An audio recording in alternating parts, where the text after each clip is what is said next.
मुंबईमध्ये नवीन सिंग यांनी आपला उमेदवारी अर्ज भरलेला आहे। भाजपकडनं नवीन सिंग यांनी आपला उमेदवारी अर्ज भरलाय आणि मोठी रॅली देखील यावेळेला त्यांनी काढल्याचं पाहायला मिळालं। जोरदार शक्ती प्रदर्शन सध्या उमेदवारांकडनं उमेदवारी अर्ज भरताना केलं जात असल्याचं आपण पाहतो आहोत। फक्त मुंबई, ठाणे, पुणे आणि इतर महत्त्वाच्या शहरांमध्येच नाही तर उर्वरित ज्या महानगरपालिका आहेत त्या ठिकाणी सुद्धा अनेक पक्षांचे अनेक उमेदवार जोरदार शक्ती प्रदर्शन करत, रॅली काढत, वाजत गाजत आपला उमेदवारी अर्ज दाखल करतायत।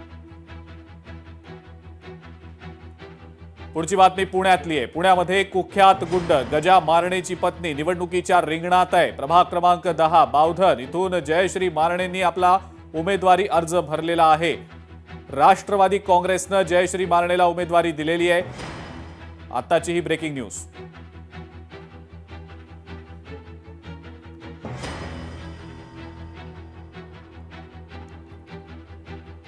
पुढची आणखीन एक महत्त्वाची मोठी ब्रेकिंग न्यूज। मातोश्रीवर सध्या इच्छुकांची मोठी गर्दी झालेली आहे।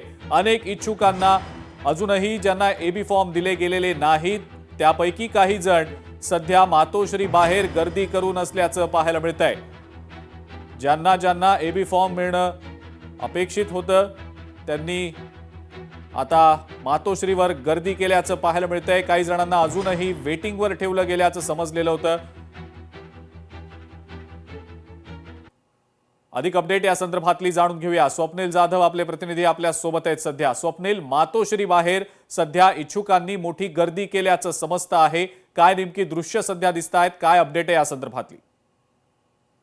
अजिंक्यजी, आज उमेदवारी अर्ज करण्याचा शेवटचा दिवस आहे। मातोश्री परिसरामध्ये अद्यापही आपल्याला गर्दी पाहायला मिळते। ही गर्दी खरं तर इच्छुकांची आहे। अद्याप या इच्छुकांना उमेदवारी अर्ज दिलेला नाही, एबी फॉर्म दिलेला नाही, कोणाला वेटिंगवर ठेवण्यात आलेले आहे तर कोणाचा पत्ता कट करण्यात आलेला आहे। असे समर्थक या ठिकाणी आपल्याला पाहायला मिळतात। श्रद्धा जाधव आतमध्ये आहेत, पवन जाधव आहे। श्रद्धा जाधव या शिवसेना ठाकरे गटाच्या माजी महापौर सुद्धा आहेत, त्यांना सुद्धा अद्याप वेटिंगवर ठेवलेलं आहे। तसेच शिवडी विधानसभेमध्ये सुद्धा काही लोक या ठिकाणी आलेले आहेत। काही कार्यकर्ते इच्छुक कार्यकर्ते आहेत। दीपक इंदुरकर सुद्धा ते 202 या वॉर्ड क्रमांकातून इच्छुक आहेत, ते सुद्धा आलेले आहेत। त्यांना सुद्धा या ठिकाणी वेटिंगवर ठेवल्याचं आपल्याला पाहायला मिळतंय। श्रद्धा जाधव, पवन जाधव आणि कोकी सुद्धा मातोश्रीवरती दाखल झालेले आहेत। त्यामुळे एकूणच वळलीमध्ये नाराजी नाट्य आहे ते श्रीकांत या ठिकाणी आलेले आहेत। श्रीकांत कोळी यांनी खरं तर राजीनामा दिलेला आहे, मात्र त्यांच्यासह काही कार्यकर्ते इथे आलेले आहेत। त्यांना सुद्धा आतमध्ये बोलावण्यात आलेलं आहे।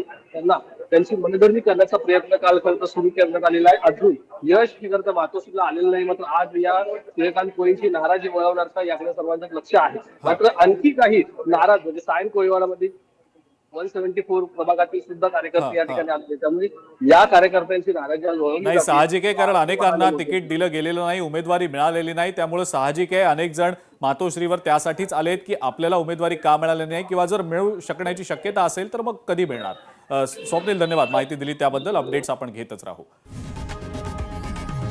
लोकशाही मराठी ऐका, पहा, जागरूक रहा।